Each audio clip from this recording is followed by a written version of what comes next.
and welcome to Baltimore. As much as I would like to be there with you today, I'm sorry that I cannot join you in person as you once again gather in my wife's memory for the annual Judith Hoyer Epilepsy Lecture. I want to thank the National Institute of Neurological Disorders and Strokes, headed by Dr. Landis, and all of the sponsoring organizations, the Epilepsy Foundation, American Epilepsy Society, Citizens United for Research in Epilepsy, the Epilepsy Therapy Project, and the Tuberous Sclerosis Alliance, and many others who never lose sight of our common goal to find a cure for epilepsy. I'm excited to learn that all of you have been working together through Vision 2020 toward an IOM report on the public health aspects of epilepsy. I'm certain it will yield very useful information and updates to help guide us as we make progress in our work to help individuals who live with epilepsy and their families. As long as I'm in the Congress, I will continue to fight for funding and legislation that helps improve the lives of those suffering from epilepsy and seeks a cure so that others will not be affected in the future. Though there may be debate across the aisle on funding levels and timetables, members in both parties recognize that we must work together to provide adequate and appropriate funding for the NIH and the CDC to conduct research and surveillance on epilepsy. With nearly 3 million Americans living with epilepsy, we must have more options for treatment. Sometimes these are not just medical options, but reach more broadly to improve the well-being of the whole patient. Dr. Stephen Schachter, your keynote speaker today, will share his research into the role that arts can play in medicine. I know there is also a special treat for everyone today, so you can experience firsthand the value of the arts as a therapy tool, and how one person's vision can change the world for so many. I especially want to thank you, Cynthia, and your daughter Lydia for making this possible. I wish you all a productive and enjoyable conference, and I hope that you will also have a chance to explore some of Baltimore while you're here. Thank you.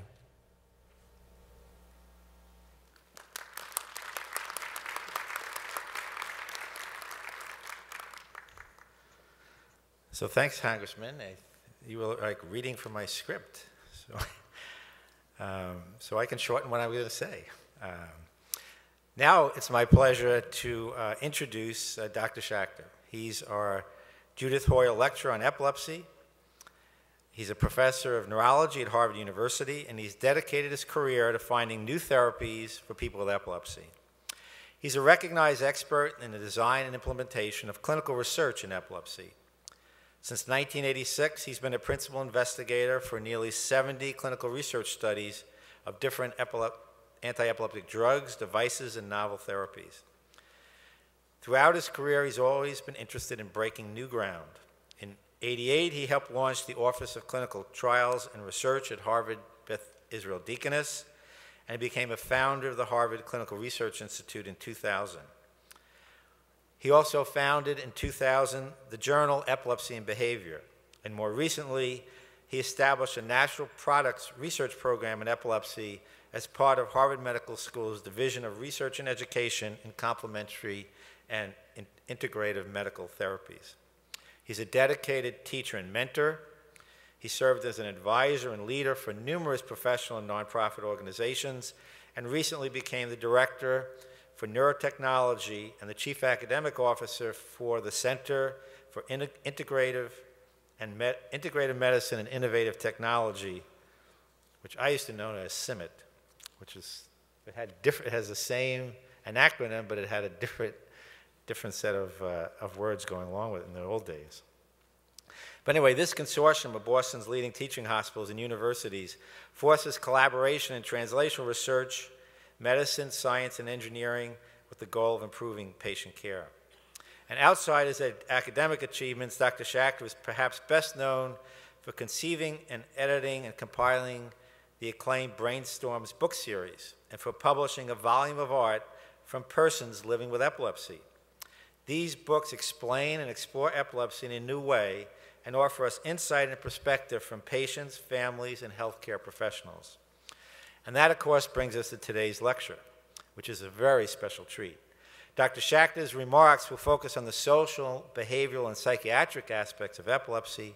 He'll highlight recent scientific findings in these fields, but he will use art and the unique music of Cynthia Folio, a talented composer and musician, and an associate professor of music theory at Temple University, and the mother of Lydia, who has epilepsy in association with her TS. Inspired by Lydia's experiences, she created the acclaimed multimedia presentation called When the Spirit Catches You, which we will enjoy after Dr. Schachter's remarks. So talk quickly, Steve.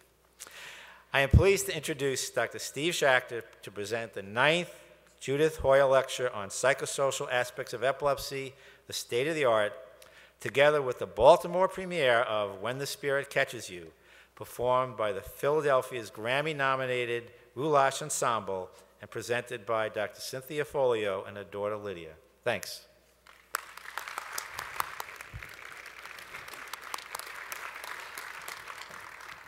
Thank you, Walter. Thank you, Representative Hoyer.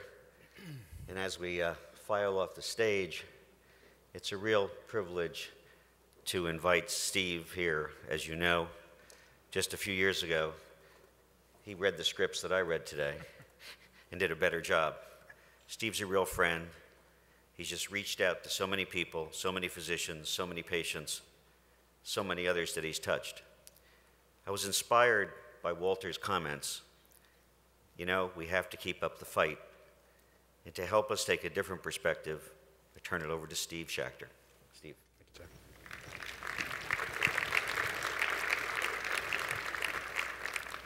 Thank you very much, Jack and Walter, for the kind introduction. Good morning. The title of my talk is The Psychosocial Aspects of Epilepsy, State of the Art, and I think you now have a bit of a preview as to the double meaning of the phrase state of the art. As a representative said, and Walter reiterated, the purpose of the Judith Hoyer Lecture is to raise awareness of epilepsy among researchers as well as the general public, and to provide intellectual stimulation that will encourage continuing progress towards finding a cure for epilepsy through research.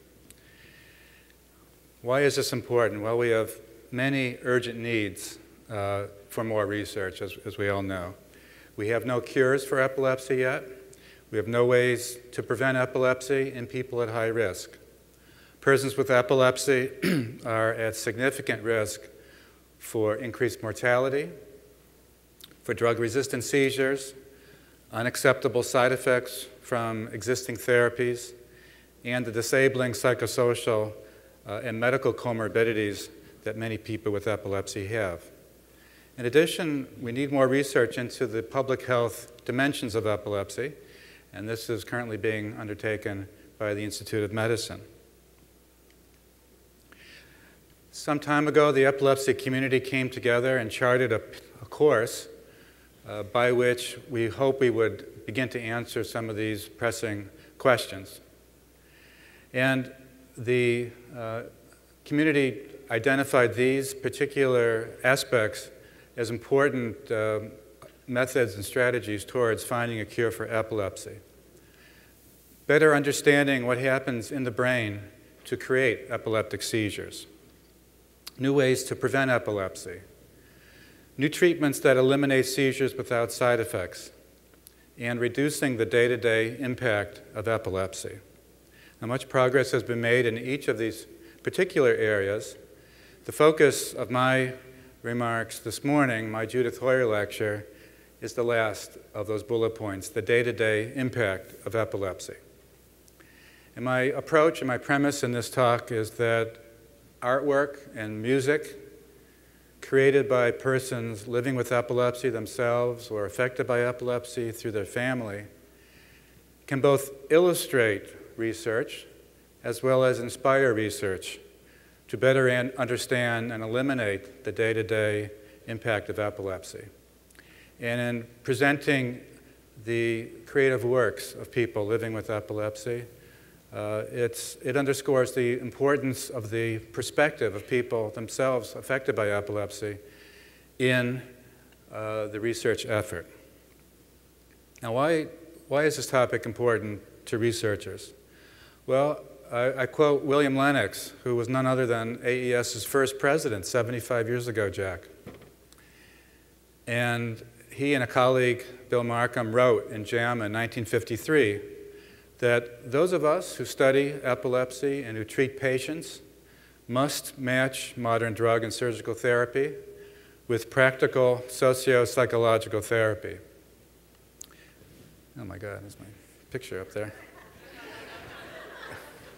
Can we cut that, please? I'm having an out-of-body experience, I think.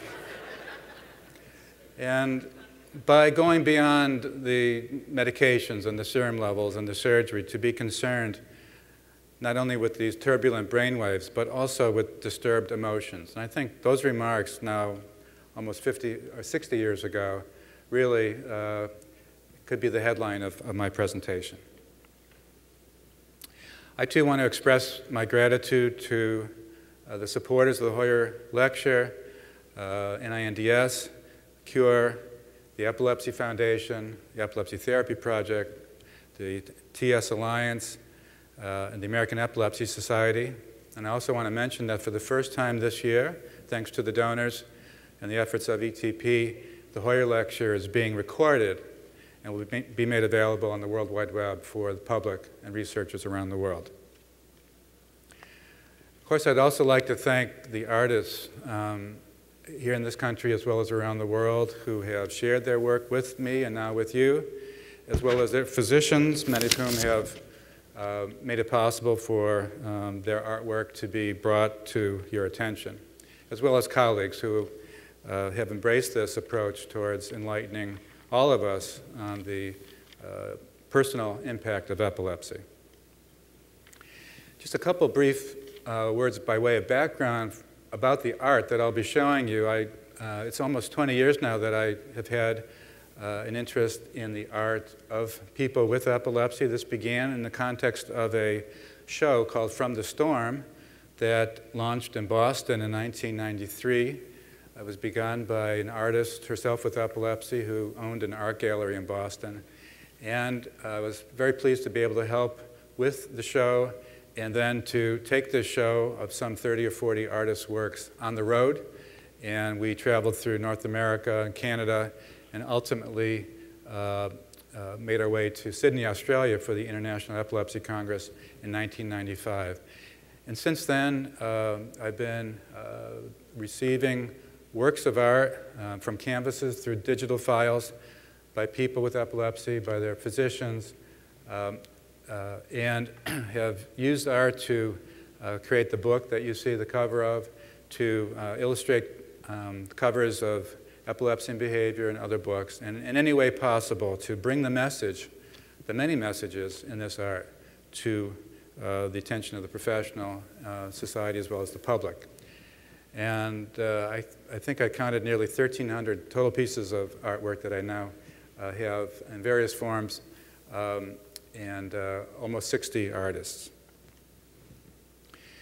So in approaching the topic of the day-to-day impact of epilepsy, I'd like to focus on 5 particular themes.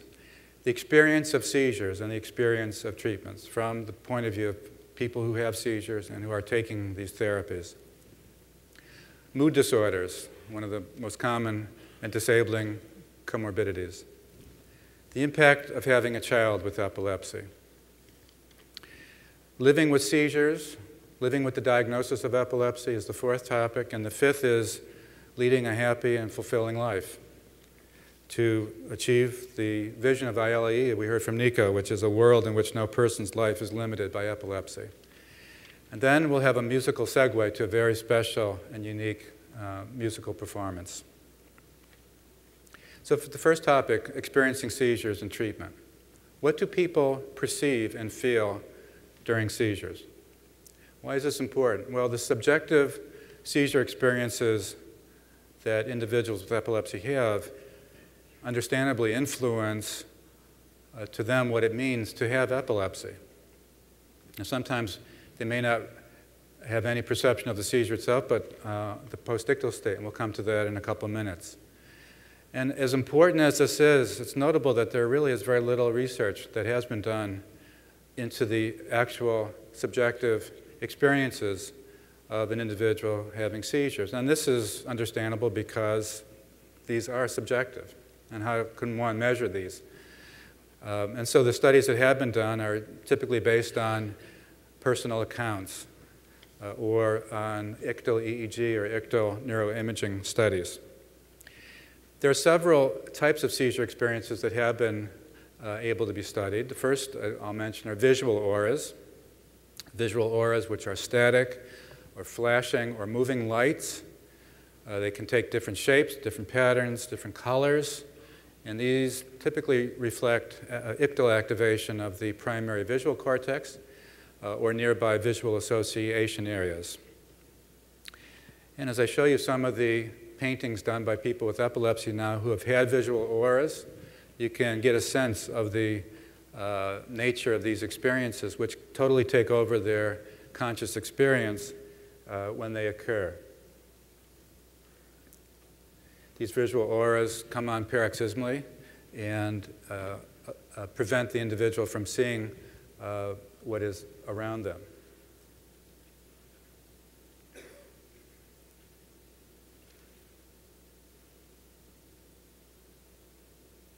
Another type of seizure experience is what's called facial metamorphopsia, which means a sensation or an illusion where faces appear distorted.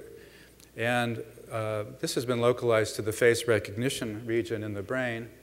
And here's a photograph by a person with epilepsy, which has been contrived to illustrate this phenomenon where a person's face that you're looking at becomes distorted during the seizure. And here's another example of that phenomenon. And the third subjective seizure experience is known as autoscopy, an example of which would be the out-of-body illusion. And this has been found recently to arise from temporal parietal regions.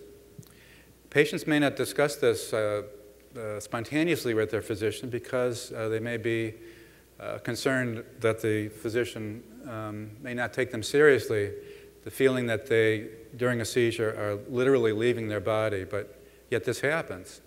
And here's a very dramatic painting by, in fact, the Boston artist I mentioned earlier, showing a head distinctly separated from the body, illustrating this phenomenon of the out-of-body experience.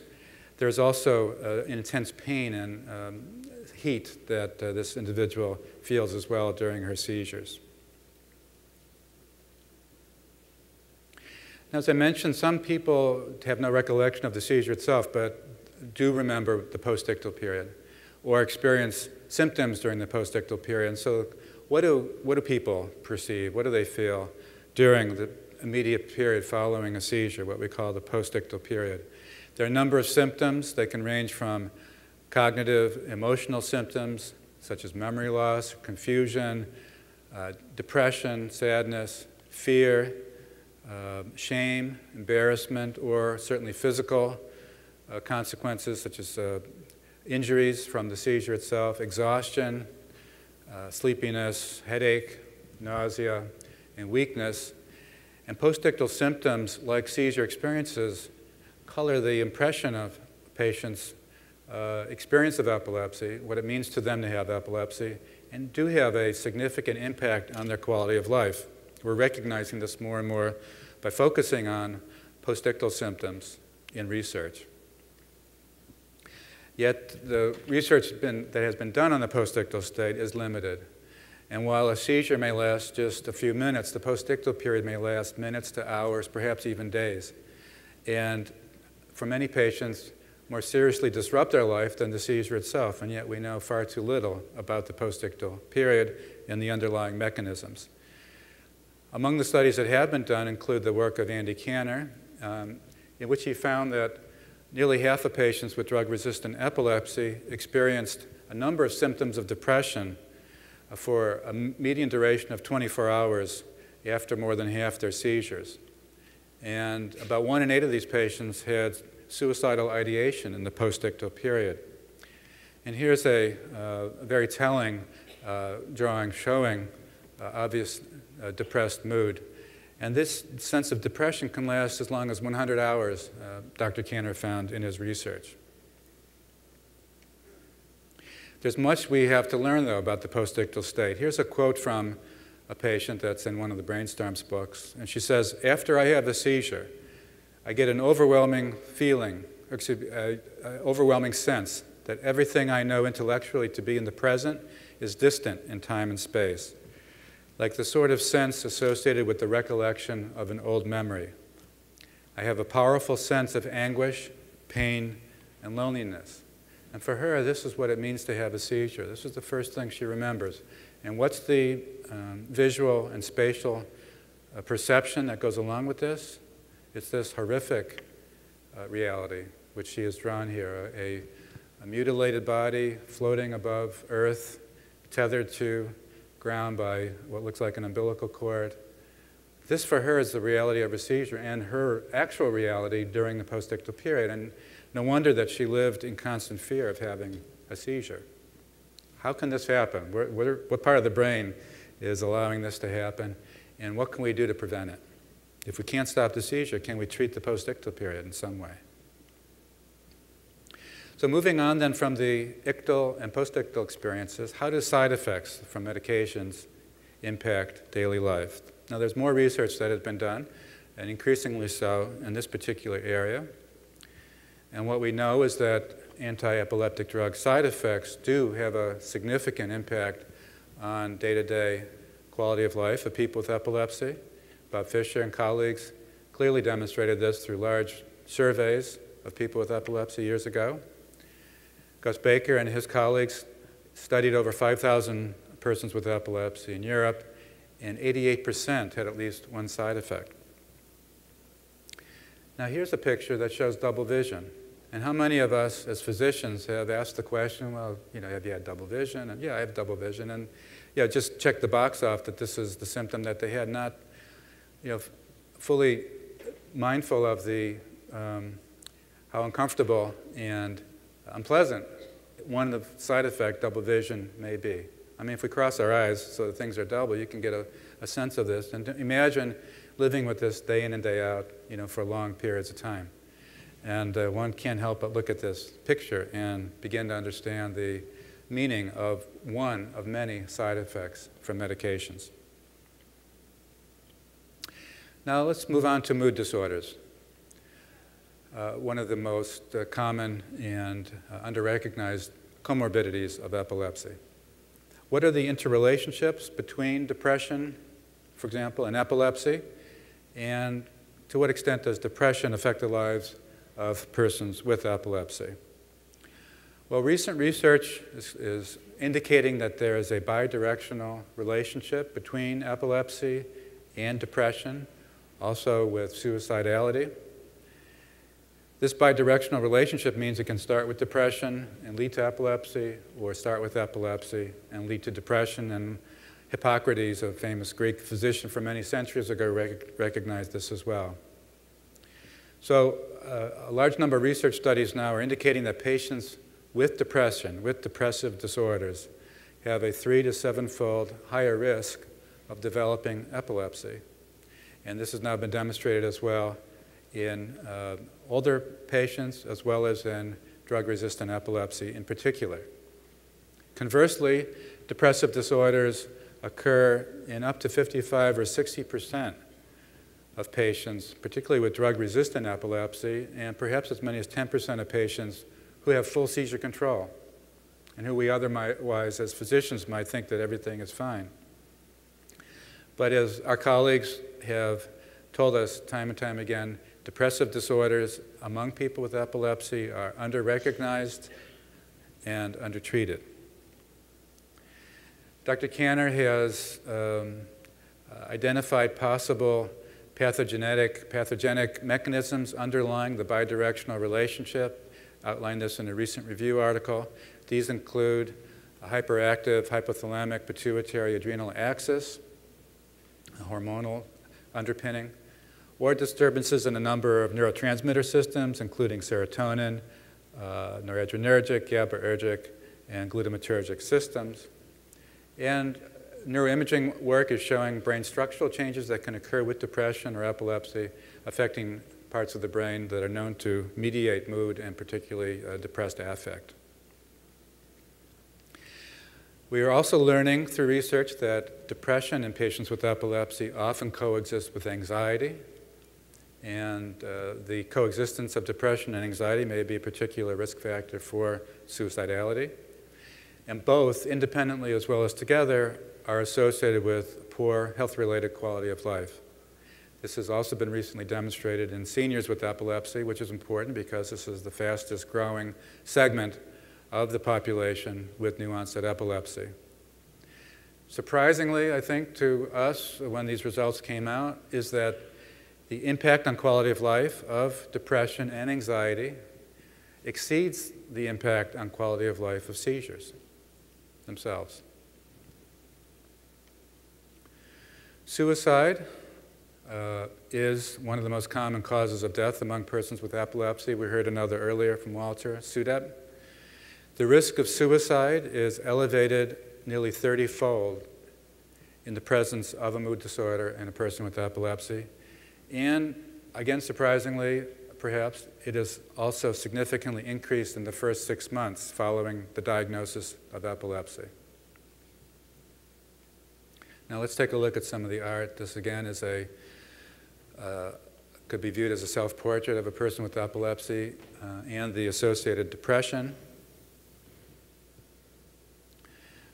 This very interesting picture shows what appears to be a transition of mood from sadness to happiness and everything in between. This reminds us that depression in people with epilepsy is atypical in some ways and has more of a dysthymic quality to it, and that this can, in fact, cycle fairly quickly over the course of days. And a picture representing anxiety, the sense of fear, of impending doom, of being of facing something that is potentially life-threatening. Moving on then to the third topic, the impact on parents. What is the impact as a parent of having a child with epilepsy? Well, Frank Bisag, who's here in the audience, and his colleagues studied this and found that parents may be terrified by watching their child have a seizure and think at that moment that their child was dying or will die. This initial fright and experience may stay with the parents for quite some time. Other work that's been done more recently has demonstrated the extent to which parents struggle on a day-to-day basis with a variety of issues, from fear on behalf of their child, stress, and depression, and the concerns that parents have about navigating the healthcare system, which is not straightforward, particularly for a child with a chronic condition like epilepsy, of being an advocate for their child in the educational system, for example, and the way in which family roles are changed when a child has epilepsy. Now let's look at some of the art. This is this is the bottom right-hand corner of a famous painting by Rubens called Transfiguration. This was painted in 1604, so well before AES and ILAE were founded. And what you see here is a child in the middle, in the midst of a seizure, a very accurately portrayed seizure, in fact. But the reason I'm showing this at this point in time is the parents, the look of fear and helplessness in the faces of the parents, which, I credit the artist and his apprentices, whoever actually painted these figures, because it was clear that they had, in their lifetime, seen parents and watch their child have a seizure. It's also clear that they had seen someone having a seizure multiple times, because the number of details that are captured artistically in this child are quite extraordinary.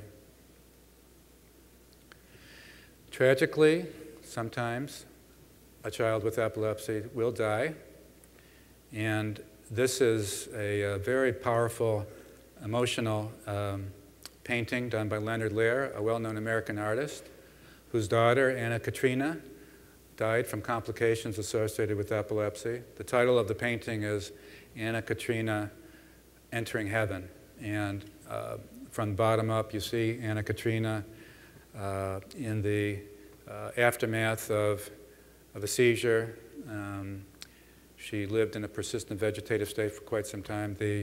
As you go up the image, you see an EEG in blue, and ultimately entering heaven in this painting. And I happen to have one of these in my office, and it just keeps me focused on what we need to do in our work.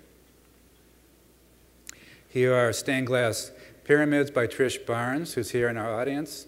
These were made by Trish in memory of her son Kevin, who drowned 10 years ago from a seizure while swimming. Kevin would have been 27 years old next week. Through these pyramids, Trish hopes to help raise money for epilepsy research. Now, moving on then to the individual with epilepsy, what is it like to live in society with epilepsy? What are the issues faced by people with the diagnosis, independent of the seizures themselves? The first topic I'd like to focus on is the issue of stigma.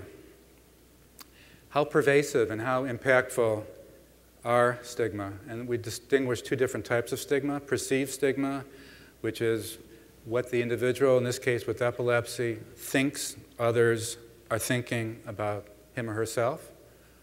Perceived stigma. And how impactful is enacted stigma, which is actual active discrimination or an action taken against somebody with epilepsy because of their diagnosis.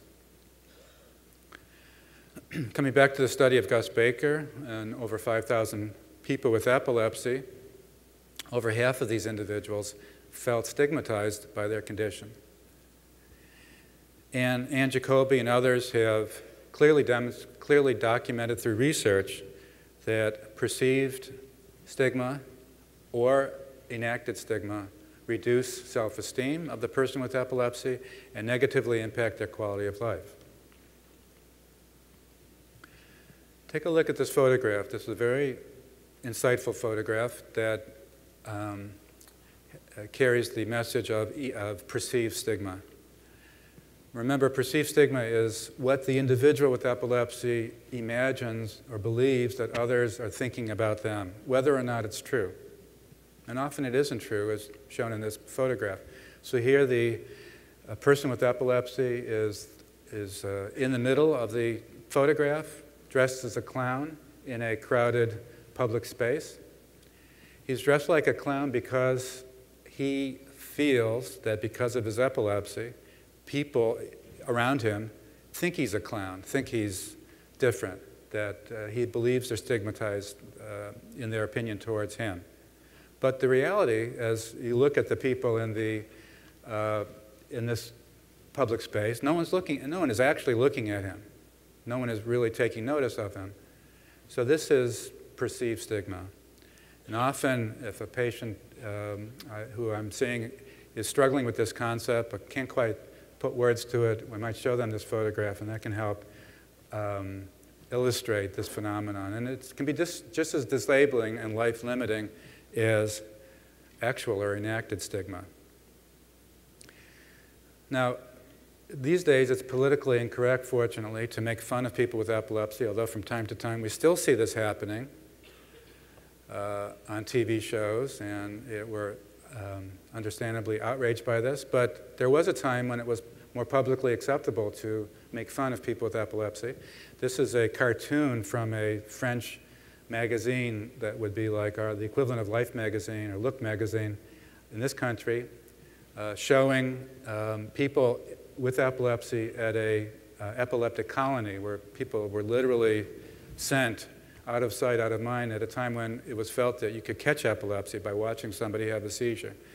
And these people are in the midst of some dance or some convulsive movements, and this was intended to be funny to the general public because it was consistent with the ridicule that was acceptable at that time towards people with epilepsy.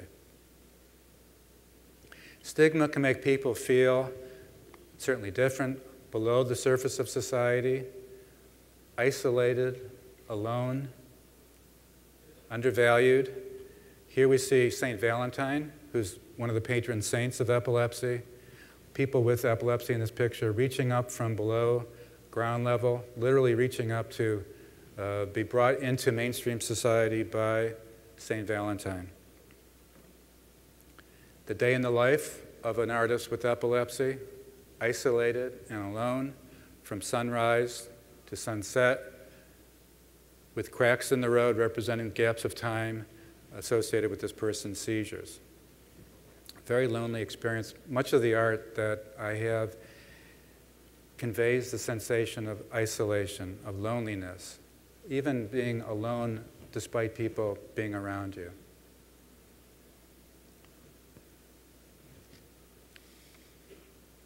For some of our patients, the only place they may feel safe is in their own bedroom, in their own home, or for some of our patients in our offices, where they feel understood, valued, and made to feel like people.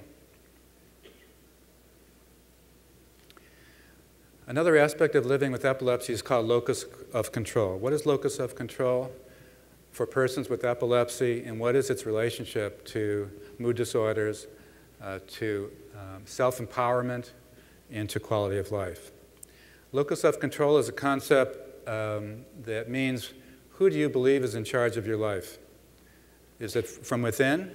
Do you believe that you have control over important events and experiences in your life? If so, we localize your locus of control internally. Or do you feel your life is controlled by fate, by luck, by others, by powerful forces who control your life? That's external locus of control.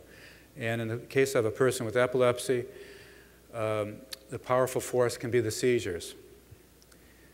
Now, what has been found through research is that people with epilepsy who have an external locus of control, who believe that their lives are being controlled from external forces or from their epilepsy, are understandably more likely to have drug-resistant epilepsy, as well as high anxiety scores as measured by the hospital anxiety and depression scale. The concepts of self-mastery and self-efficacy are markers for internal locus of control, and it has been found that self-mastery mediates the connection between epilepsy severity and quality of life. So if we can help a person with epilepsy become more self-empowered, then they will have an improved quality of life and as well as improved mood. Now, the next series of slides I show will help to illustrate this point of external locus of control. Imagining waking up from a seizure, which is the perspective of this painting. You're flat on your back. People are looking down at you. Witnesses, onlookers, they're literally looking down at you, but they're also figuratively looking down at you. And you can imagine what that symbolic perspective may do to a person in their sense of self-esteem. The seizure as the external force that threatens the life of a person with epilepsy. Here, you can infer that she believes she will drown if she has a seizure and the spike waves, come on her EEG and she's unable to hold on. This artist is questioning to what extent his life, his being is controlled by his seizures, by his EEG, for example. A somewhat more artful rendition of an EEG, but nonetheless, pictures like this suggesting that the waves of brain waves can, be potentially powerful and influential over a person's life, as in the tidal wave. The daily reminders of epilepsy, which again, factor into a sense of what's controlling your life. In this case, it's the pills in the bottle, in the dispenser pack.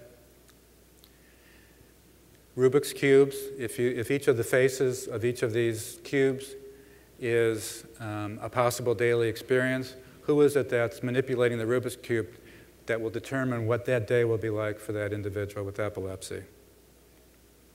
Dennis, with apologies to you and the other neurosurgeons in the audience, what impact does the surgeon have who's operating on the brain of a person with epilepsy?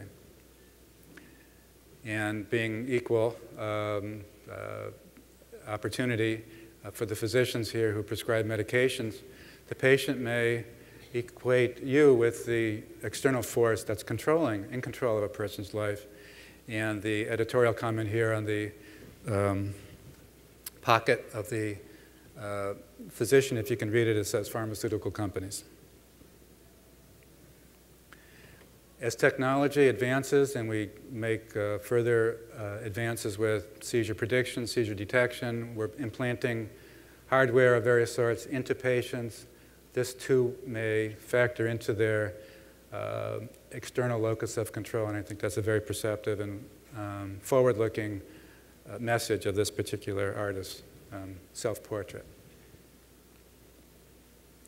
And the last section then is leading a fulfilling life. If we are to work towards a world in which no person's life is limited by epilepsy, what will that mean? How can people with epilepsy live to their full potential and lead a happy and fulfilling life? Well, we do know through work, particularly of Ann Jacoby, that an excellent quality of life is possible for people with epilepsy, particularly those with well-controlled seizures. And efforts are now just beginning to help us understand how all people with epilepsy can achieve well-being and happiness in their lives. And the art that I now show is less about the day-to-day impact of epilepsy on the lives of people with epilepsy, and more about the impact that beautiful art has on our day-to-day lives.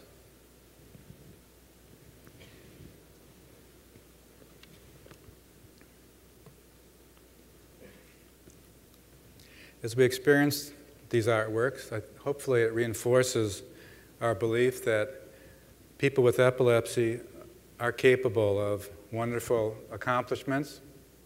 This says, by the way, just kiss a pig. That they may be productive, creative people, uniquely contributing to society. And it reminds us, as we all know here, but nonetheless, the message still needs to get out that people with epilepsy are not to be defined by their disorder, but rather by the people that they are.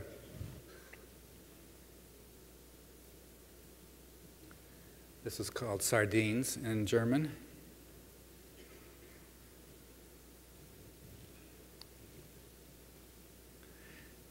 This is a quilt, although you wouldn't put this over you in a bed, but this is made of Coke cans linked to one another.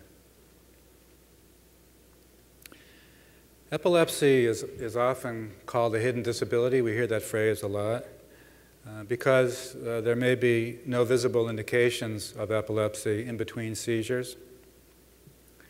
I think what this wonderful art suggests to us is that many people with epilepsy, many people that we see as patients that we know with epilepsy may have hidden abilities that have not yet been able to be expressed. And my hope is that we can all continue to work together to discover these abilities and to enable their expression. We'll all be the beneficiaries of that. This is a piece of art that I brought back with me from Nanjing, China, where I was just a month or two ago, and came across an art exhibit by people with epilepsy in China.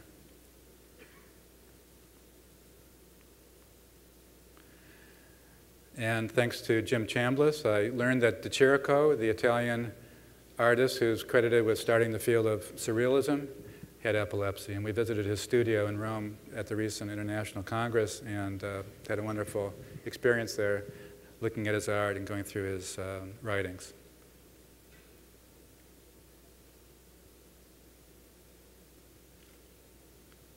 Another image from the Chinese exhibit that I saw.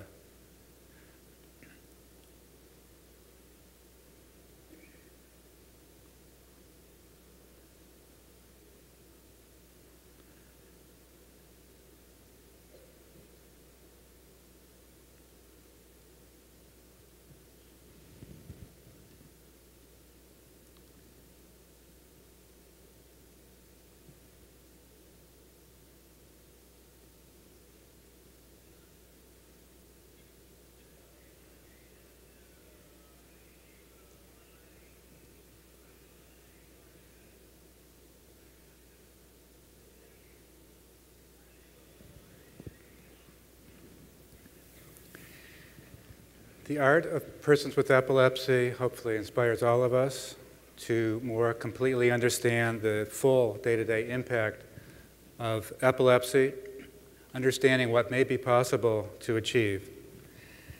We must increase and accelerate the research into the day-to-day impact of epilepsy so that hopefully not too long from now, someday soon, each person with epilepsy will be able to live to their full potential, free of the medical, free of the psychosocial consequences of epilepsy. Now, the musical segue, and the special part of this program. Turning from art to music.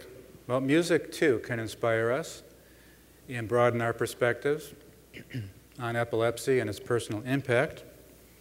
I would now like to introduce Cynthia Folio, Associate Professor of Music Theory at the Boyer College of Music and Dance. She's a doctor, but at Temple University in Philadelphia.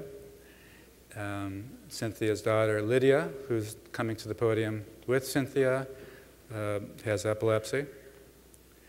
And Cynthia will say a few words about her composition, When the Spirit Catches You, which we will hear performed for its Baltimore and its American Epilepsy Society premiere.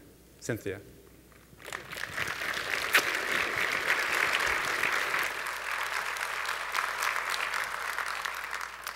Thank you. First, I'd like to thank AES and Dr. Schachter for inviting us, also for the Relache Ensemble for coming down from Philadelphia to perform today.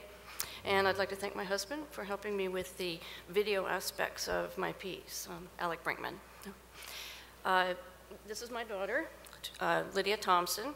She has tuberous sclerosis and intractable seizures, and I've watched her have thousands of seizures throughout her life, and always wondered what it felt like. When I was attending an epilepsy camp, I got hold of the Brainstorm series, which they basically gave to all of us. And in reading that, at the same time I had a commission from the Relache Ensemble, and I wasn't sure exactly what I was going to do. I decided I've got to write a piece about seizures. And then I contacted Steve, and I said, look, I'm using some clips out of your Brainstorm books. Is that okay? And he said, yeah, that's great. It sounds wonderful. And did you know that I'm working on a book? It's about to be published on artwork by people with epilepsy. Wouldn't it be cool if you not only had the music, but you also had a visual aspect to the piece? So at that point, the piece changed direction. I had actually started on it. And as soon as I got the artwork from artists, I started to change my music to match the art. So it really influenced me a lot. The voice that you'll hear throughout is Lydia's voice. And the quotes are from the Brainstorm series. And the artwork is from people with epilepsy who are featured in his book, Visions. The piece is in 3 parts. The first part is aura, and the second part is the seizure itself, and the third part is post-ictal. And writing this piece has been empowering for me, and it's also been empowering for Lydia as well to hear her voice over the loudspeaker. So I hope you enjoy it.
body spins to one side.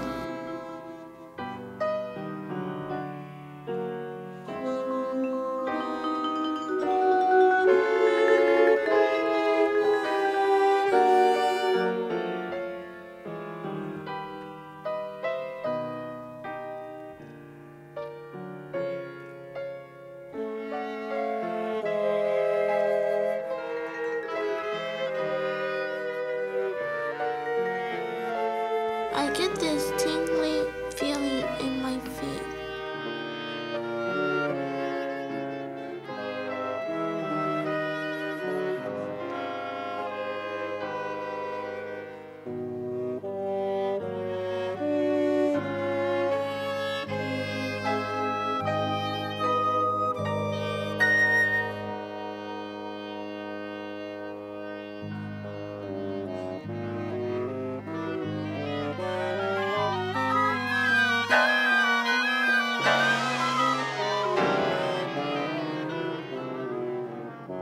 I feel tightness in my chest.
I hear a buzzing or humming noise.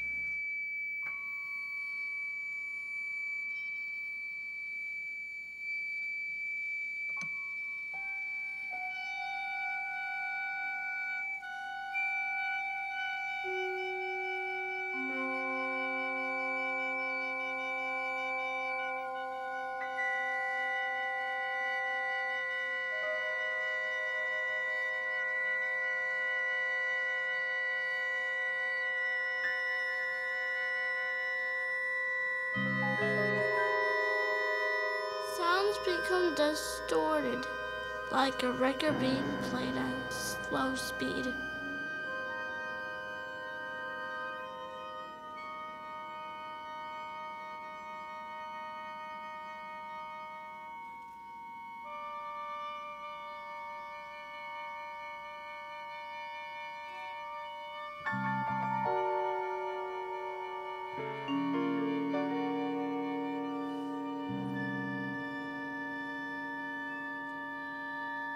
Like I'm being sucked into a constantly narrowing tunnel.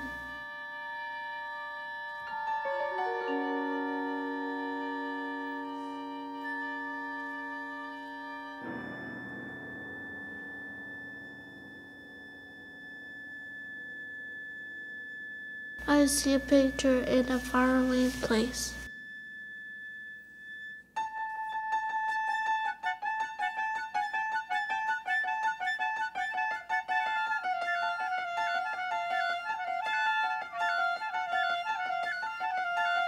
The picture gets bigger and spins towards me.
Your soul is like your shadow. Sometimes it just wanders off. I feel an odd sense of where am I?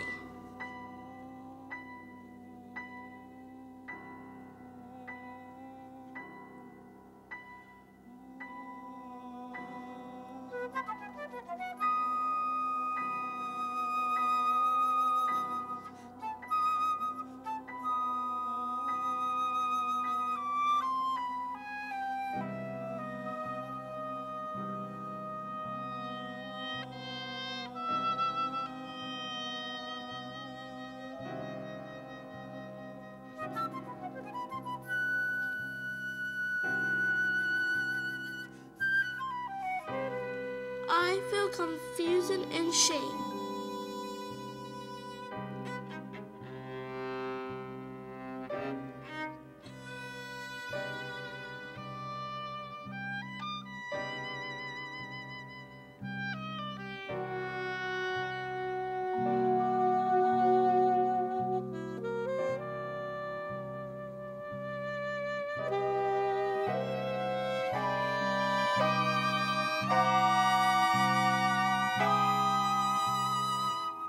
It's like a dream.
but the words don't come out.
Butterfly flies away and it's gone.